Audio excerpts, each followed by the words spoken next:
Face à la volonté affichée du régime en place d'amender la loi fondamentale, nous assistons à une levée des boucliers du côté de l'opposition, si vous voulez, du côté des oppositions congolaises. Quelle pourra être la réaction du camp présidentiel, bien sûr, pour faire face à ces fronts qui semblent leur barrer la route à ces projets de modifier ou de changer la constitution, parce que visiblement l'opposition ne décolère pas et monte d'ailleurs au créneau. Nous en parlons bien sûr dans cette nouvelle édition de votre magazine Débat 24. Je suis dans l'obligation de vous rappeler que vous nous suivez en direct de Kinshasa.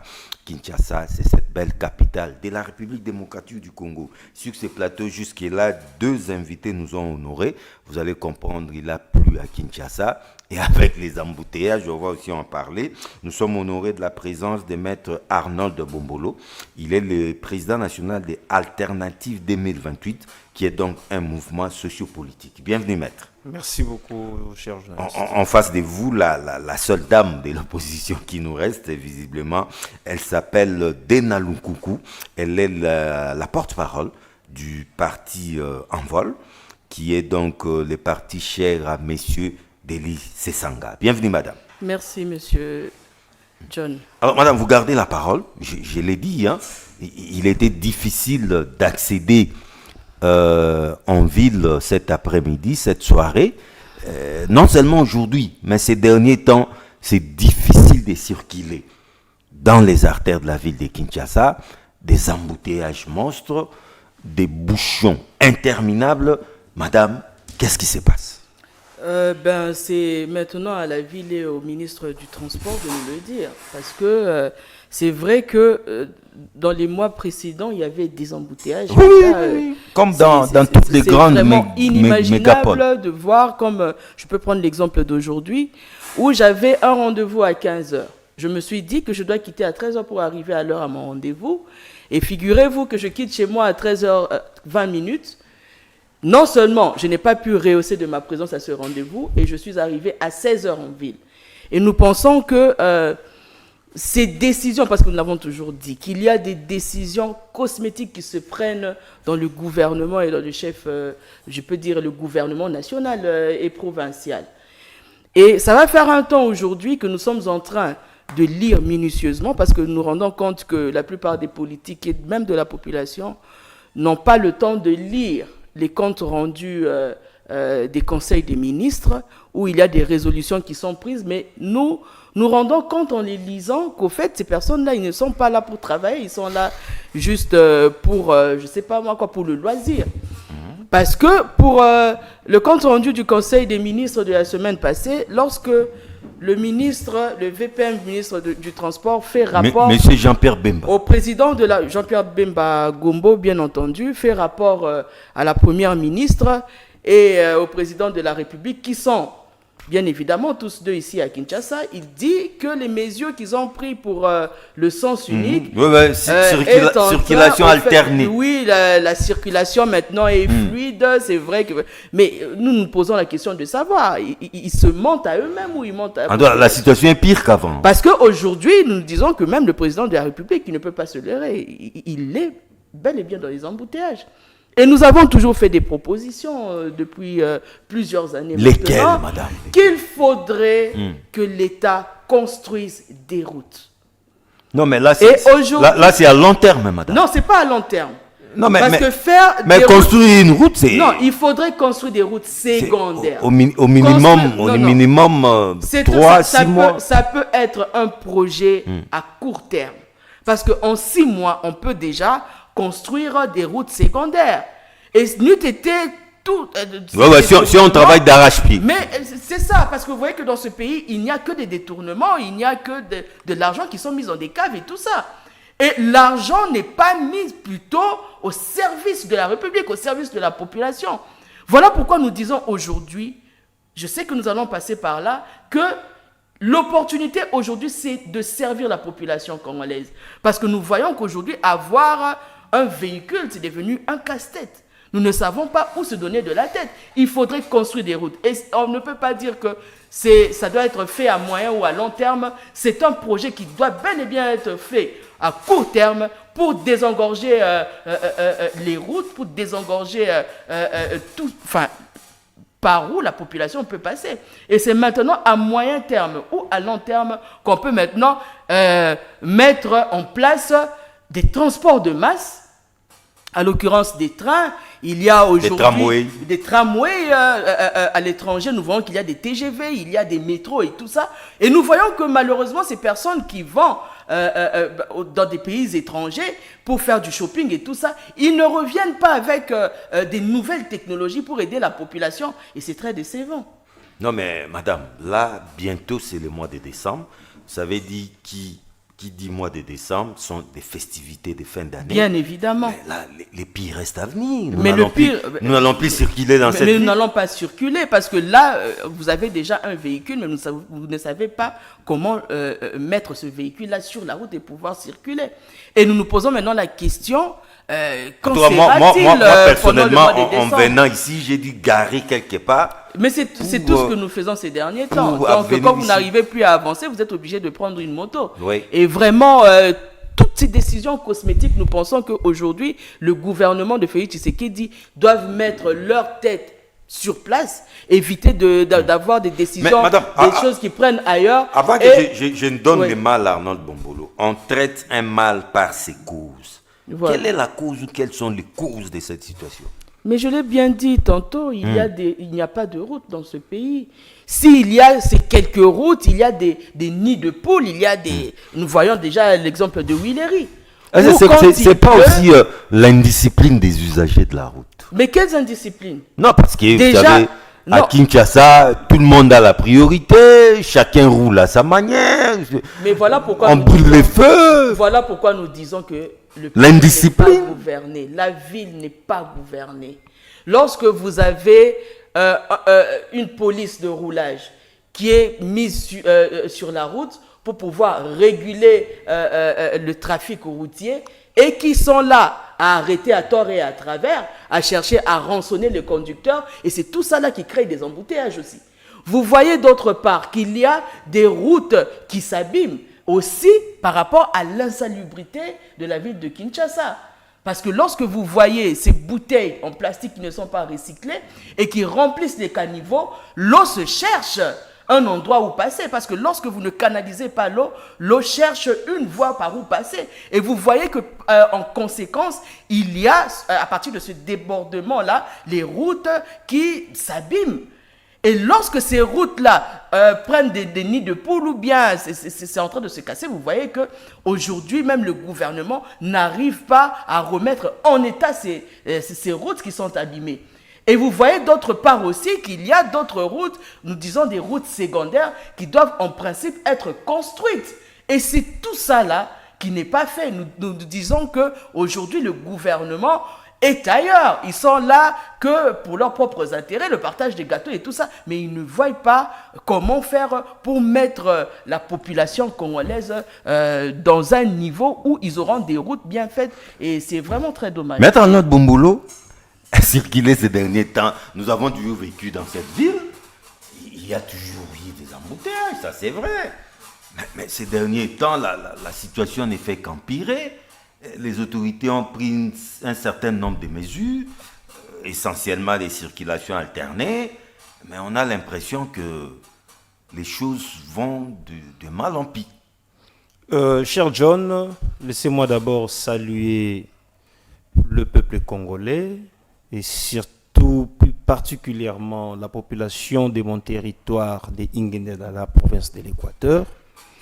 Et je reviens encore avec ma campagne pour solliciter l'arrestation du président actuel Félix Tshisekedi Tshilombo. Beaucoup vont dire que je suis en train de faire du juridisme. Je ne fais pas du juridisme, mais c'est un fait réel.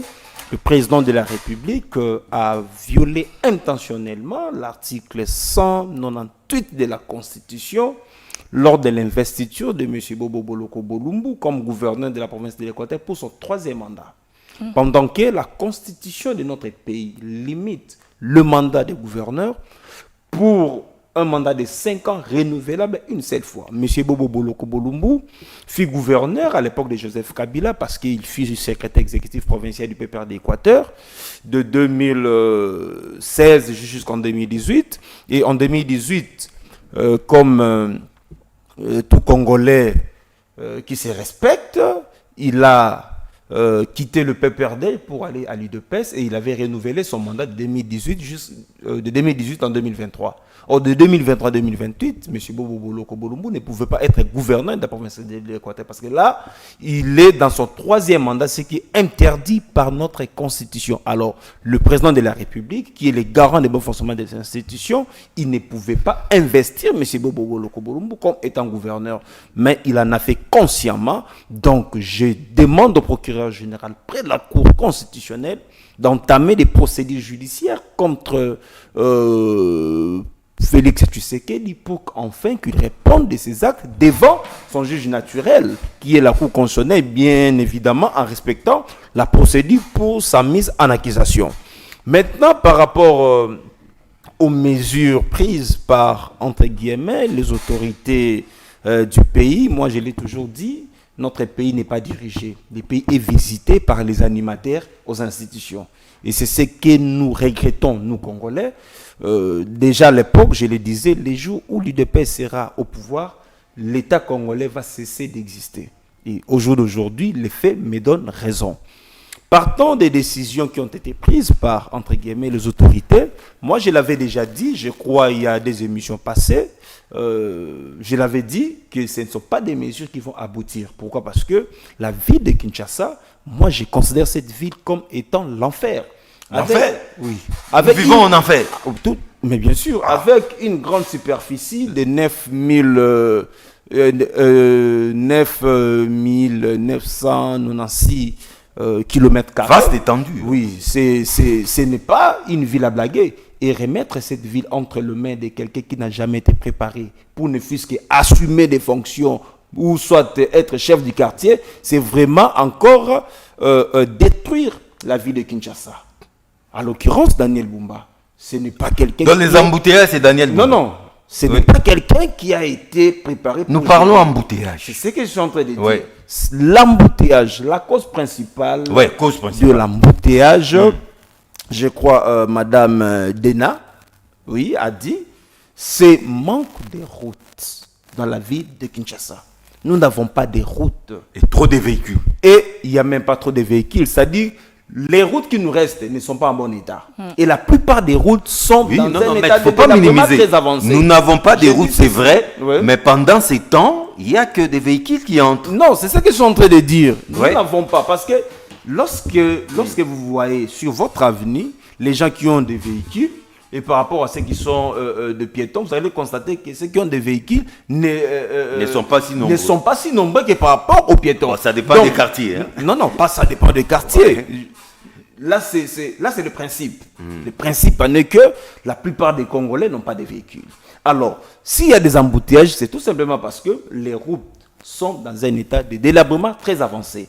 Et le peu des routes qui nous restent, il n'y a que 2 ou 3 routes qui nous restent pour la ville de Kinshasa. 2 ou 3 routes. 2 ou 3 routes pour la ville de Kinshasa. Boulevard du 30 juin, boulevard Lumumba, un peu triomphal, un peu 24, même triomphal. Si vous circulez triomphal du 24 jusqu'à arriver vers Prince Kassavubu, vous allez voir que Willery aussi, rond-point Willery, vous allez voir que Willery n'est pas dans un bon état.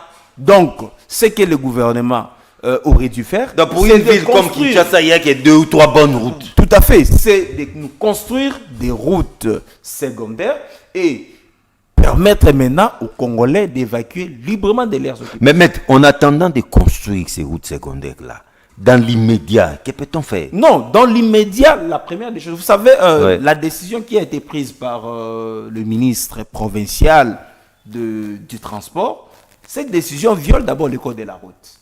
Parce que vous permettez aux véhicules de violer le code de la route. Non, au grand mot, grand remède. Non, là, ce n'est pas ce le sont remède. des mesures exceptionnelles Non, là, ce ne sont pour pas faire des face à remèdes. une Vous situation voyez? exceptionnelle. Non, une mesure exceptionnelle doit répondre aux besoins de l'heure. Oui, mais les besoins de l'heure, la fluidité. Non, lorsqu'une mesure exceptionnelle n'a pas répondu, qu'est-ce qu'il faut? Il faut revenir sur la décision. Donc, les ministres provinciaux de transport, ce qu'ils doivent faire, c'est de revenir à sa décision, d'annuler la décision, de respecter les codes de la route. Maintenant, moi j'ai toujours dit, est-ce que dans ces pays, nous avons un ministre de l'aménagement du territoire? Parce que lui d'abord, comme lui... C'est Maître Guy Loando. Non, c'est quelqu'un qui ne fait que danser dans des fêtes. Il est vraiment dans l'ambiance au lieu d'être focalisé. C'est une autorité de la République. Mais bien sûr, mais lorsqu'une autorité n'arrive pas à répondre à ses Non, obligations... quand vous dites qu'il ne fait que danser dans des fêtes, Mais il faut voir... il a ses moments de détente. Non, il faut voir... Non, Vous aussi, vous dansez dans des fêtes. L'autorité, j'ai dit bien l'autorité n'a pas le temps de se détendre. Ah bon? L'autorité, la meilleure façon pour que l'autorité puisse passer son temps de la détente, c'est de réfléchir comment faire évoluer mon secteur. Contrairement à M. Guy Loando. 24 heures sur 24. Non, Guy Loando, son ministère gère l'espace physique de l'État. Or, nous avons des communes aujourd'hui qui ne répondent pas à l'heure de la mondialisation. Par exemple, les communes de Kinshasa, Barumbu, ainsi qu'une partie de Lingwala. Pourquoi pas délocaliser la ville? Pourquoi pas délocaliser 2 ou 3 communes là, en fait de permettre à l'État d'élargir les routes? Il faut réfléchir. Or, nous n'avons pas des autorités qui réfléchissent. Or, gérer, c'est prévoir. Nous avons que des gens qui sont là, en train de visiter les institutions et bénéficier de l'argent de l'État. Contrairement aux autres pays, les autorités sont là pour réfléchir. Tandis qu'ici, chez nous, les autorités ne réfléchissent pas. Voilà pourquoi nous tombons toujours dans des erreurs. Au jour d'aujourd'hui, on ne pouvait pas avoir des embouteillages. Si le gouvernement, parce que Félix Tshisekedi avec son gouvernement ou son régime, on fait des mandats. Dans le premier mandat. Ils sont en cours du deuxième Non. mandat. Il a déjà Le deuxième mandat court encore. Il a déjà entamé son deuxième Ouais, mandat. mais ça court Or, encore. le premier mandat, qu'est-ce qu'il a fait avec la ville de Kinshasa? Il fallait d'abord commencer, ne fût-ce qu'avec le premier mandat, construire des routes et donner les Non, mais il y a eu des sauts de moutons. Hein. Non, les sauts des moutons, je l'ai toujours dit, les sauts des moutons n'étaient pas la vraie solution pour les embouteillages.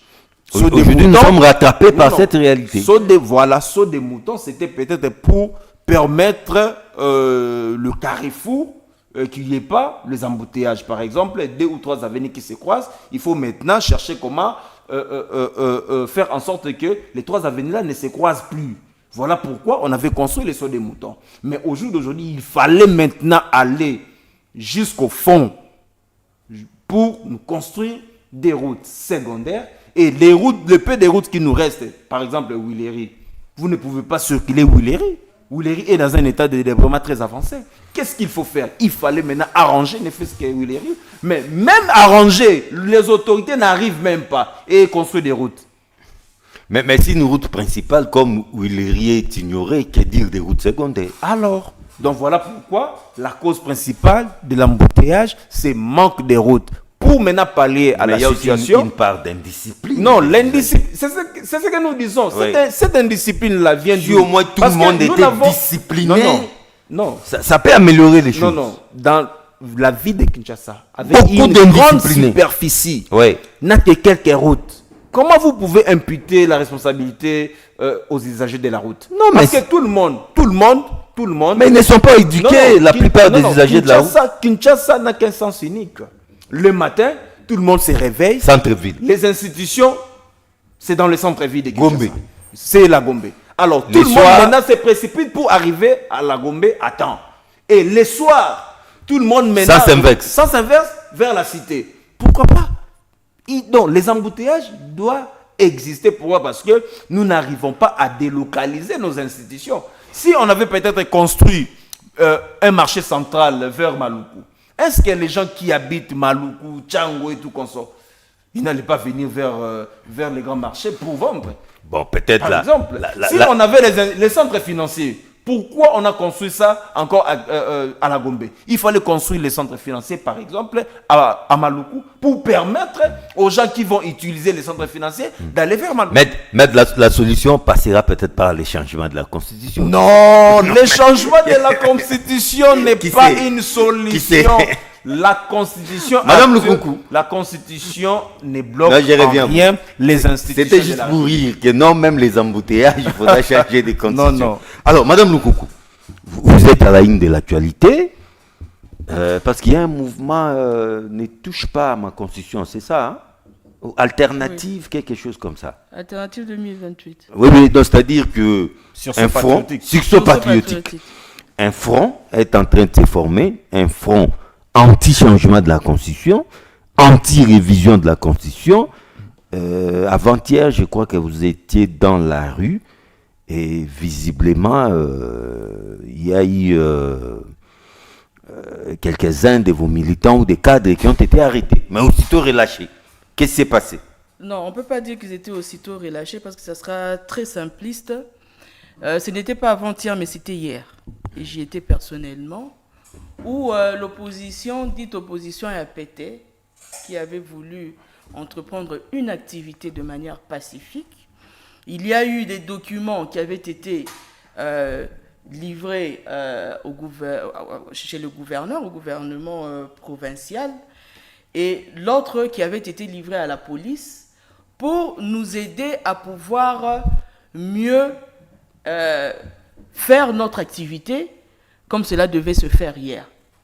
Nous avions reçu, parce qu'aujourd'hui nous entendons dire par monsieur ministre de l'Intérieur, Jacquemain Chabani, que l'autorisation n'avait pas été donnée, alors que nous disons que les lois de notre pays ne disent pas que nous devons faire une lettre à titre d'autorisation, mais informative. Et on se pose la question de savoir si le gouverneur ou la police n'avait pas été saisis, d'où venaient les accusés des réceptions que nous avions sur notre lettre. Et comment est-ce qu'ils ont dû envoyer les policiers qui... Non, mais accuser des réceptions ne veut pas dire prendre acte, madame. Il faut faire attention. Accusé des réceptions, votre lettre a été bel et bien réceptionnée, c'est tout. Nous écrivons une lettre. On peut même donner une suite négative à une lettre qui a reçu un accusé de réception. Le régime où nous sommes aujourd'hui... Non, là, moi, je voulais tout simplement parler de la signification de l'accusé de réception. Il ne pouvait même pas autoriser ou ne pas autoriser. Je suis d'accord avec parce vous. que c'est juste à titre d'information. Je suis d'accord avec vous. Et la police était censée nous accompagner dans notre démarche. Et c'est ce qui devait être fait. Contrairement à ce que nous avons vu. C'est ça l'essence d'informer. Oui, mais c'est ça, bien évidemment. Mais la police, au lieu de nous accompagner dans notre démarche, nous avions présenté les documents, parce qu'ils nous avaient demandé, même dans des vidéos, vous aviez vu que M. Delis Sessang a essayé d'expliquer aux policiers que nous avons nos documents bel et bien visibles. Nous avons même donné la photocopie. Mais quand même, nous étions dans notre champ d'action. Mais finalement, il y a eu répression, il y a eu bavure policière, il y a eu Madame Bernadette Tokwaoulou qui a été battue avec sa fille comme un animal, ou des animaux, parce qu'elle était ensemble avec sa fille. Il y a eu M. Delis Sessanga, où la police a eu même à le soulever comme un vulgaire voleur. Manu militaire. Oui, mais c'est ça, on a dû même mettre des mains dans ses poches, on lui a soutiré même de l'argent. Et nous nous posons la question, jusqu'où nous irons avec ces personnes qui ne savent même pas respecter les lois de leur propre pays. Il y a eu des tirs à balles réelles. Mais ça sont les bavures de quelques éléments de la police. Non, mais s'il vous plaît, ne cherchons pas à minimiser ce qui n'est pas minimisable. Il y a eu des tirs à balles réelles sur les manifestants. Il y a eu des bombes lacrymogènes qui ont été jetées. Il y a eu des manifestants. L'indiscipline des éléments de la police. Mais les éléments de la police sont censés protéger la population. Parce que c'est ça leur rôle. Il y en a qui sont un peu trop zélés. Non. Il y a eu cette activité qui s'était faite de manière pacifique. La différence entre nous et l'UDPS qui, dans leur marche ou leur activité, ont toujours eu cette manie-là de vouloir casser, piller et tout ça, nous avions toujours fait des activités de manière pacifique. Et nous avions toujours respecté les lois parce que nous pensons que nous sommes des gens qui ont cette intelligence-là, qui ont cette cohérence-là, cette façon de bien réfléchir. Nous avons saisi les autorités et ils étaient censés nous protéger. Et ce qui s'est passé hier avec le régime aux abois de M. Félix Tshisekedi est tout simplement inacceptable. Et nous ne pouvons pas, que ce soit de l'Union sacrée, j'ai même été agréablement surprise de voir qu'il y a eu certains membres de l'Union sacrée qui n'étaient pas d'accord et qui ont tweeté pour dénoncer cela. Et nous pensons que lorsque les choses sont mal faites, il faudrait qu'il y ait quand même des personnes, quoique vous êtes dans un autre camp, où vous ne soutenez pas ces personnes-là, de pouvoir se lever et pouvoir décrire cette situation, parce que normalement, ce n'est pas une situation qui doit être encouragée. Maître Arnold Bumbulo, pensez-vous que cette levée des boucliers, ces camps, ces fronts anti-changement de la Constitution, qui ne fait que prendre de l'ampleur, cette levée des boucliers sera-t-elle en mesure de barrer la route à cette volonté affichée du régime en place de changer ou peut-être de réviser la Constitution? Cher John, les régimes n'ont même pas l'idée de changer, et disons de réviser la Constitution. Leur idée, c'est de changer. Non, jusque-là, il n'y a aucune proposition maintenant. Non, j'ai vu. Il n'y a aucun projet. J'ai vu, soi-disant, une pétition qui a été déposée, je crois, hier à l'Assemblée nationale par un groupe d'individus qui ont dit d'avoir recueilli 100 000 signatures des Congolais qui réclament les changements de la Constitution, y compris l'article des Savennes. C'est les documents que moi j'ai lus. Cher John... Réceptionné à l'Assemblée nationale. Réceptionné à l'Assemblée nationale. Mais c'est aussi ça la démocratie, mais... Non, la démocratie a ses règles, d'où il faut respecter. Le premier élément de la démocratie, c'est d'abord la liberté d'expression. Moi, j'ai toujours condamné la violence. Et j'ai toujours condamné la politisation de notre police ainsi que de nos éléments du FRDC ainsi que de la justice. J'ai toujours condamné la politisation de ces institutions-là. Parce que ce sont des institutions qui doivent être apolitiques pour accompagner les Congolais. De la même manière que l'Union sacrée bat sa campagne en faveur du changement ou la révision de la Constitution, le régime doit aussi laisser les opposants, c'est-à-dire ceux qui sont contre, la latitude de démontrer également aux Congolais que le schéma, le régime veut nous amener, c'est un schéma qui va diviser davantage encore le pays. Un schéma suicidaire. C'est un schéma suicidaire. Vous savez, le changement de la Constitution favorise toujours des coups d'État militaires. C'est ce que nous devons éviter. Quand vous dites je peux vous donner un exemple ici au Gabon, il n'y a pas longtemps. Lorsque le président Ali Bongo est allé même déverrouiller l'article qui était verrouillé pour accéder, je crois, au 3e mandat, vous connaissez la suite. Ali Bongo a été défenestré par ses gardes. Et l'un de ses lieutenants, c'est lui qui est aujourd'hui président de la République. Alors nous devons éviter que la RDC tombe encore dans ces pièges. Moi, je ne comprends pas. Le président actuel, Félix Tshisekedi, est censé de protéger la Constitution. Parce qu'il a prêté serment sur base de cette Constitution.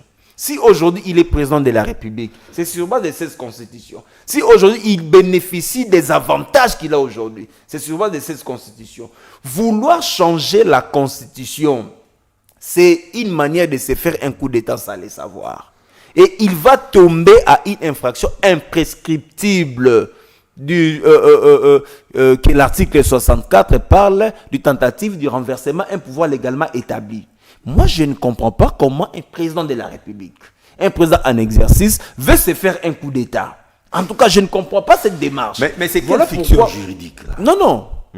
Oui, le président en exercice, c'est lui qui est censé de protéger la Constitution ainsi que les institutions du pays. Voilà pourquoi l'article 69 de la Constitution lui donne des prérogatives administratives faisant en sorte que les présidents soient les garants du bon fonctionnement des institutions. Et ils veillent au respect de la Constitution. Donc, à ce titre-là, le président de la République ne peut même pas oser de vouloir changer la Constitution. Parce que c'est sûrement... Donc, nous avons une Constitution à vie. À vie. Non, la Constitution actuelle, Oui. cher John, Ad vitam aeternam. si vous la lisez, c'est une Constitution définitive pour notre pays. Définitive. Bien sûr. Pourquoi définitive? La Constitution actuelle n'a pas prévu le mode de son changement. Non, mais quel est... Non, maître. Contrairement à la Constitution française qui prévoit ces mécanismes de son changement. Les gens sont les constitutions dans le monde qui ne prévoient pas leurs mécanismes de changement. Voilà Il y a pourquoi... seulement quelques exceptions, la Constitution française. Non. Mais la plupart des constitutions ne prévoient pas leur mode de changement. Et voilà pourquoi la plupart Le Congo ne fait pas exception. Voilà pourquoi la plupart de ces constitutions-là ne sont pas changeables. Ils ne font que réviser. Je prends par exemple la Constitution américaine. C'est une Constitution qui date de 1877. Bientôt 250 ans. Maintenant, cette Constitution-là n'a pas changé, mais elle subit des modifications. Des amendements. Voilà. Alors, s'il faut amender la Constitution, là, je peux être d'accord. Mais attendons la proposition. Non, l'idée, c'est déjà de changer la Constitution. Jusque-là, nous n'avons aucun texte. Félix Tshisekedi veut demeurer au pouvoir. Procès d'intention. Là, ce n'est pas un procès d'intention, c'est une réalité politique. Lorsque professeur Paul Chilumbu avait dit... Premier vice-président de l'Assemblée. Au mandat passé... Non, Paul Chilumbu. Paul, oui. L'honorable Paul. Voilà, lorsqu'il avait sollicité que le mandat passe de 5 à 7 ans, ce n'était pas une intention, c'était le ballon d'essai. C'est-à-dire l'UDPS voulait d'abord essayer la réaction du peuple congolais. Même ce qu'ils font là, c'est juste essayer comment le peuple congolais va réagir face à cette question. Donc, nous disons à l'UDPS... Mais jusque-là, la réaction s'est fait attendre. Non, de la même manière que l'UDPS et ses alliés font la campagne pour changer la Constitution, on doit également laisser l'opposition, nous qui sommes contre le changement de la Constitution, de manifester également, d'expliquer aux Congolais pourquoi nous sommes contre les changements de la Constitution. Moi, d'ailleurs, pour le moment, je suis même contre la révision constitutionnelle parce qu'il n'y a pas opportunité. Le pays est sous état de siège. On ne peut pas réviser pendant l'état de siège. Donc, moi, pour le moment, je suis contre la révision ainsi que les changements de la Constitution. Si, par exemple, demain, parce que moi également, avec ma structure sociopolitique, nous voulons organiser une marche pour expliquer aussi aux Congolais pourquoi nous sommes contre le changement, même la révision de la Constitution actuellement. Donc, la police ne peut pas m'empêcher, ne peut pas nous empêcher d'exprimer notre position pour que les Congolais sachent également que la Constitution actuelle ne peut pas être changée. Merci, maître. Madame, je vous repose quasiment la même question. Pensez-vous que cette façon-là de procéder, distribuer des tracts, tout ça, pensez-vous que c'est de cette façon-là que vous allez faire plier les régimes en place s'il est bien décidé à changer cette constitution? Vous ne trouvez pas que c'est minimisable ce que vous faites là? Nous n'avons que faire du régime en place. Nous sommes des personnes qui sommes à proximité de la population. Contrairement au régime de Tshisekedi, et ils prennent des décisions unilatérales, mais nous, quand il s'agit de parler à la population, nous descendons vers eux. Vous êtes sans ignorer que même en 2023, depuis le mois de janvier jusqu'au mois d'octobre, nous étions même en province pour palper les réalités de comment ça se passe là-bas. Parce que la plupart du temps, le régime a toujours eu cette manie-là de pouvoir mentir à la population comme ils le font présentement. Et nous voulons être à proximité de la population pour expliquer comment ça se passe, comment la politique se passe. Parce que y a un adage qui dit que si vous ne venez pas vers la politique viendra vers vous. Et voilà pourquoi nous sommes toujours là à parler à la population et personne ne peut nous en interdire. Et lorsque c'est pas, vous dites que non, il faudrait que nous attendions un mot d'ordre, je ne sais pas moi quoi, de l'Union sacrée de M. Félix Tshisekedi pour pouvoir descendre sur terrain. Non, personne n'a dit ça. Ce pays nous appartient à tous.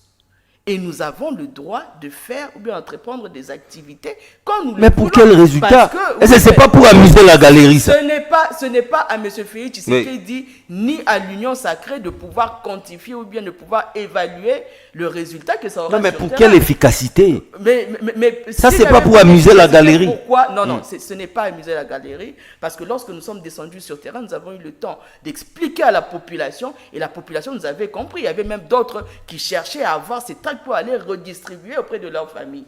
Donc, il faudrait laisser cette, je peux dire, cette liberté-là à l'opposition de faire ce qu'elle a à faire. Ils n'ont pas à pouvoir venir s'aimer du désordre là où la population est en train de faire cette activité. Nous trouvons que c'est antidémocratique cette manière de faire. Et lorsque on voit M. Kabouya, parce que c'est lui le secrétaire général de l'UDPS, du parti présidentiel, raconter tout ce qu'il raconte. Là, nous avons vu M. Félix Tshisekedi à Kisangani qui parle de réviser la Constitution et à un moment donné, il parle du changement de la Constitution. Et lorsque nous écoutons parler les communicateurs de l'Union sacrée, y compris toutes ces personnes qui sont dans l'ivresse du lait et du pouvoir, nous les entendons plutôt dire qu'ils veulent bel et bien changer la Constitution et changer de 5 ans et ramener à 7 ans le mandat et revenir au détour. Et s'il vous plaît, laissez-moi progresser. Oui. Et là, lorsqu'on parle de la modification ou du changement constitutionnel, moi je trouve que c'est contradictoire ce qu'on dit, parce que déjà les deux mots ne peuvent pas être cités de la même manière. Le changement de la Constitution, comme vient de le dire M. Arnold, ici présent, c'est que là, au fait, on ne peut même pas l'évoquer, parce que le changement de la Constitution n'est pas prévu par la Constitution. Et lorsque l'UDPS aujourd'hui veut changer la Constitution, c'est tout justement pour dire qu'ils veulent bel et bien faire ce coup d'État constitutionnel. Et posons-nous la question de savoir, cette Constitution-là, qui avait été faite en 2000, le 1er février 2006, ou 2 ans avant, disons du 24 septembre au 15 octobre, il y a eu la crème intellectuelle qui a débattu sur ça. Nous avions vu qu'il y avait des sénateurs, il y avait des experts congolais, des professeurs, en l'occurrence d'autres qui sont encore vivants, comme Lambert Mende, qui à l'époque était rapporteur de l'Assemblée nationale. Vous aviez Bochab, Bibomba et Sambo, Alafuele et tout ça. C'était des crèmes intellectuelles.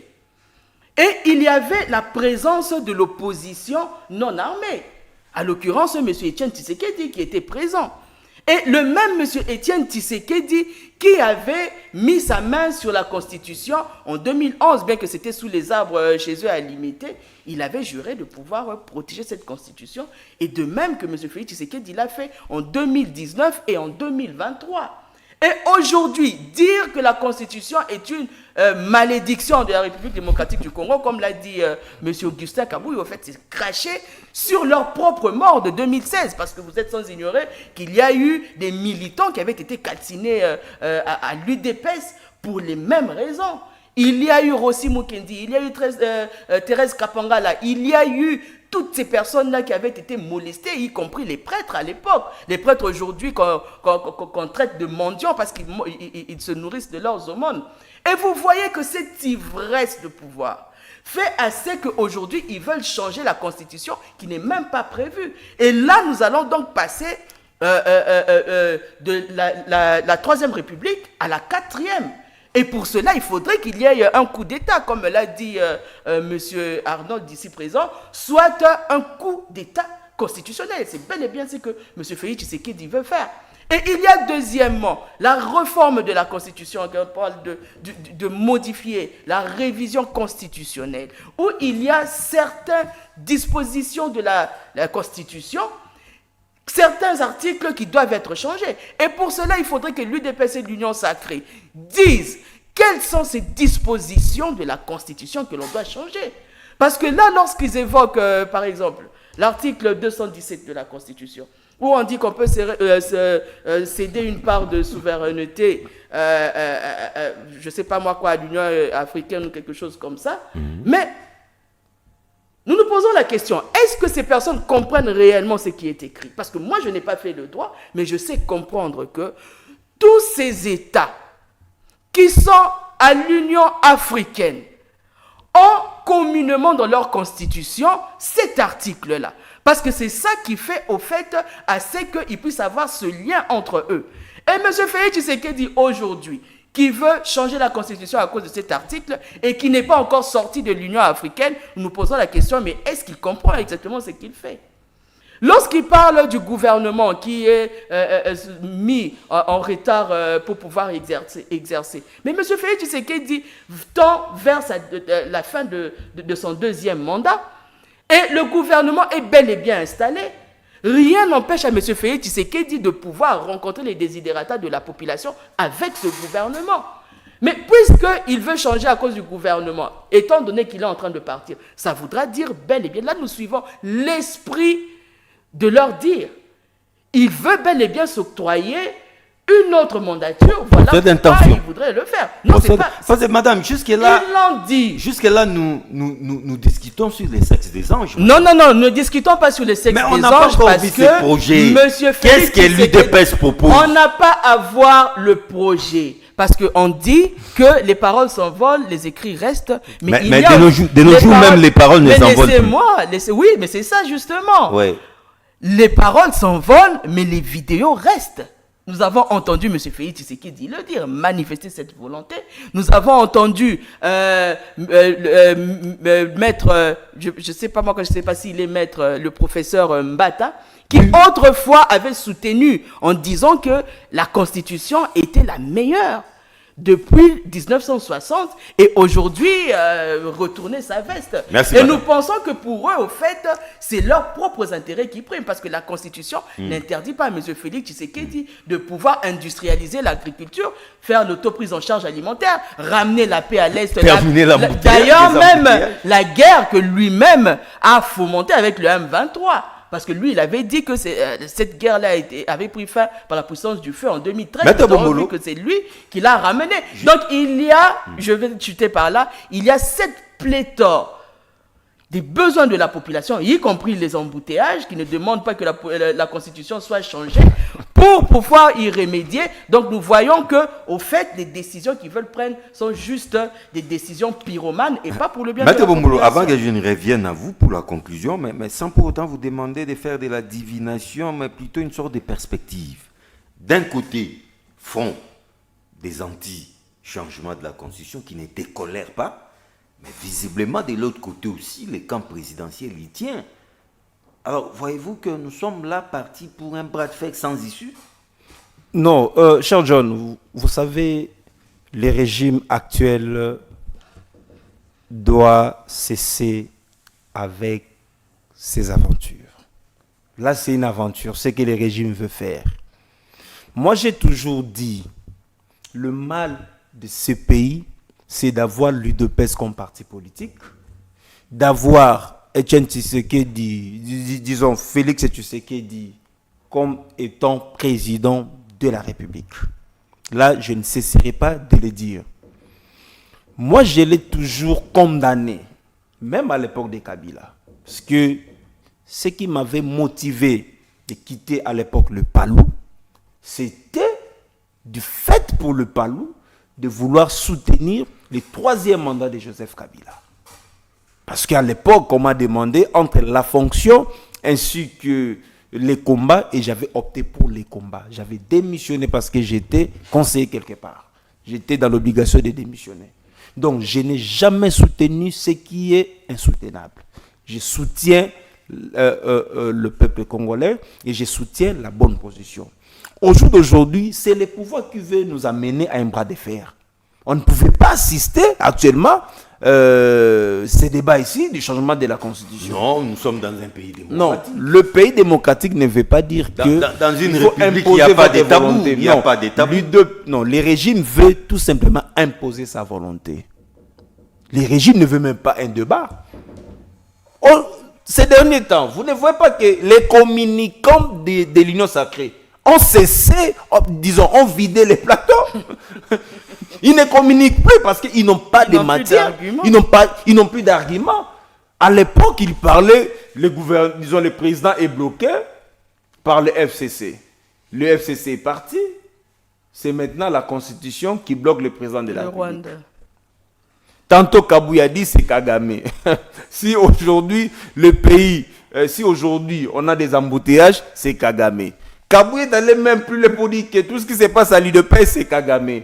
Donc vous voyez que nous sommes en train d'assister à une théâtralisation de la classe politique congolaise. Pourquoi? Parce que l'UDPS est au pouvoir. Et aux côtés de l'UDPS, nous assistons encore les assoiffés là, les assoiffés d'argent, les affairistes. Non, mais maître, un instant. Tous ces gens-là. Jusque-là, les alliés se taisent, hein, au sein Non, de l'Union sacrée. non, ils jouent d'abord l'hypocrisie. Ils ne s'affichent pas. Pourquoi, Oui. pourquoi tous les alliés de l'UDPS ne s'affichent pas? Parce qu'ils savent que si peut-être ils osent leur ton pour dire qu'ils sont contre, ils seront virés. Qu'est-ce qu'il faut? Il faut maintenant jouer les chauds et les froids. Mais à un moment, ils seront obligés de s'afficher.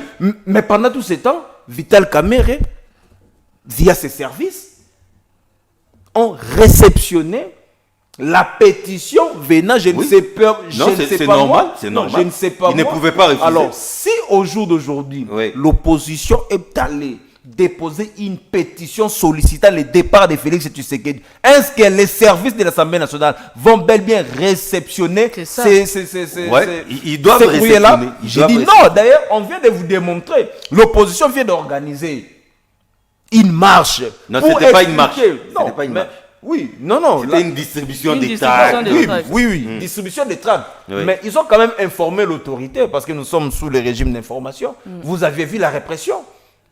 Ne fût-ce que pour expliquer aux Congolais. Et les jours Non, où non, l'opposition... ils avaient perturbé l'ordre Non, public. Même pas. l'ordre public n'a pas été perturbé. Est-ce qu'on vous a dit que lorsque les manifestants étaient sur le terrain, il y a eu des casses? Parce que l'ordre public ne peut être troublé que s'il y a des actes de vandalisme. Est-ce que les actes de vandalisme ont été constatés par les manifestants? Nous disons non. La meilleure des façons, si réellement l'UDPS ou le régime voulait faire réfléchir les Congolais, on aurait dû assister à un débat, par exemple, sur l'agriculture. Comment faire de l'agriculture les greniers de l'économie de notre pays. Voilà. Ce sont les débats où il faut nous faire assister. C'est-à-dire que le régime fait réfléchir les Congolais. Par exemple, au jour d'aujourd'hui, on veut quitter le secteur primaire vers le secteur secondaire. Pendant qu'on n'a même pas encore exploité le secteur secondaire, qui a comme outil de travail, agriculture, pêche ainsi que l'élevage. Donc, on est d'abord nous faire réfléchir Mais par rapport je reviens à à vous ça pour la conclusion. pour développer le pays. Mais l'UDPS veut nous faire assister à Alors, un débat qui va faire reculer davantage Madame encore de- le pays. avant Et de conclure. l'UDPS ne saura même pas terminer ce qu'elle a commencé. je reviendrai à vous pour la conclusion, mais avant de conclure, bras de fer, les anti-changements et les pro-changements. La balance va pencher beaucoup plus de quel côté? Où sommes-nous partis pour un avenir sombre ou peut-être pour une situation sans issue? Mais s'il y aura cet avenir sombre, là, ça sera l'UDPS et M. ses Félix alliés. Tshisekedi qui vont chercher cet avenir sombre. Parce que nous, lorsque nous descendons sur terrain, ce n'est pas pour la casse, comme eux, ils le faisaient autrefois. Nous, c'est pour expliquer à la population, et c'est ça même la démocratie. Lorsque vous voulez dire qu'il faudrait changer la Constitution pour tel autre point ou tel autre sujet, il nous revient à nous aussi en tant que peuple. Parce qu'avant d'être opposants, nous sommes d'abord Congolais. Nous faisons partie de la population congolaise. Et vous n'allez pas nous interdire à nous de pouvoir descendre, expliquer à nos semblables ce que nous entendons du changement de la Constitution. Mais faites-les pacifiquement. Mais on l'a fait pacifiquement. Sans manipuler. Non, mon co-débatteur vient de dire ici, nous n'avons pas manipulé. Mais qu'est-ce que vous appelez la manipulation? Lorsque nous venons, nous expliquons à la population que le référendum, par exemple... Le référendum est constitutionnel, madame. C'est très constitutionnel, Oui, je suis oui. d'accord avec vous. Oui. Mais laissez-nous aussi l'espace de pouvoir expliquer à la population qu'au fait, ce référendum où on veut vous faire dire oui par force, il faudrait qu'il y ait un budget conséquent de plus d'1 milliard de dollars que l'on doit prélever dans vos redevances, impôts. D'où tirez-vous ces chiffres? D'où tirez-vous ces chiffres? Mais c'est une élection normale. Mais vous imaginez les chiffres comme ça? Non, mais ils avaient déjà imaginé, on l'avait dit par le budget qui avait été promulgué, qu'il faudrait plus d'1 milliard de dollars pour pouvoir le faire. Ce n'est pas quelque chose que nous inventons. C'est une information bien précise plutôt que nous avons par rapport à ça. Il faudrait qu'on nous laisse cette latitude-là de dire à la population, est-ce que vous pourrez accepter que pour ce référendum, que l'on puisse prélever du budget national plus d'1 milliard de dollars pour organiser ce référendum par la CENI, dont vous savez bien que ça peut retourner comme ça avait été fait en 2023. Il faudrait qu'on nous laisse cette latitude-là de pouvoir expliquer à la population si elle pourra accepter qu'au lieu qu'on prenne cet argent, ajouter les salaires des policiers, ajouter les salaires des militaires, des fonctionnaires, de ces enseignants, ou faire baisser peut-être le prix du transport en achetant des bus, de nouveaux bus et tout ça. Est-ce que la population voudra que cet argent parte pour un référendum qui sera au profit de ces personnes qui sont des opportunistes? Non, là, c'est vous qui le dites, madame. Qu'on nous laisse expliquer à la population. Comment savez-vous que ces référendums seront au profit des... C'est là que vous devez vous battre. C'est ça, parce non, que pas déjà... aujourd'hui, madame. Aujourd'hui, hier, vous l'avez dit, vous étiez sur le terrain pour mobiliser contre les changements de la Constitution. Mais oui. Attendez les référendums, vous ferez le même travail. Pourquoi on doit attendre dire à la population de voter non. Non, mais qu'est-ce qui va nous empêcher de pouvoir le dire à la population? Non, mais là, vous avez peur du débat, madame. Non, mais quelle peur du débat? Allons au référendum. Allons au référendum. Mais s'il vous plaît, que je pose d'abord une question. Oui. Est-ce que l'UDPS ou, je ne sais pas moi quoi, l'Union sacrée ou le président de la République lui-même a déjà dit à la population, comme nous l'avons fait d'ailleurs en 2019, nous avions relevé des dizaines d'articles qui devaient être révisés. Mais aujourd'hui, vous dites ne non. me laissez pas parler. Même s'il faut parler révision, vous dites non. Mais là, on parle du changement de la Constitution, ce qui est déjà contradictoire. Ah, mais s'il faut réviser, vous êtes d'accord? Mais s'il faudrait réviser, nous avons parlé ici d'autres événements qui se sont passés entre-temps. Parce que M. Félix Tshisekedi avait refusé que l'on puisse réviser la Constitution en son temps parce qu'il voulait bel et bien mettre en place l'état de siège. Et l'article 219 interdit une quelconque révision de la Constitution tant que le pays est sous état de siège. Et lui-même, il avait dit que le M23 avait été défaite par la puissance du feu en 2013. Et c'est lui-même qui a institué cette guerre de M23 alors que nous avions des problèmes de groupes armés.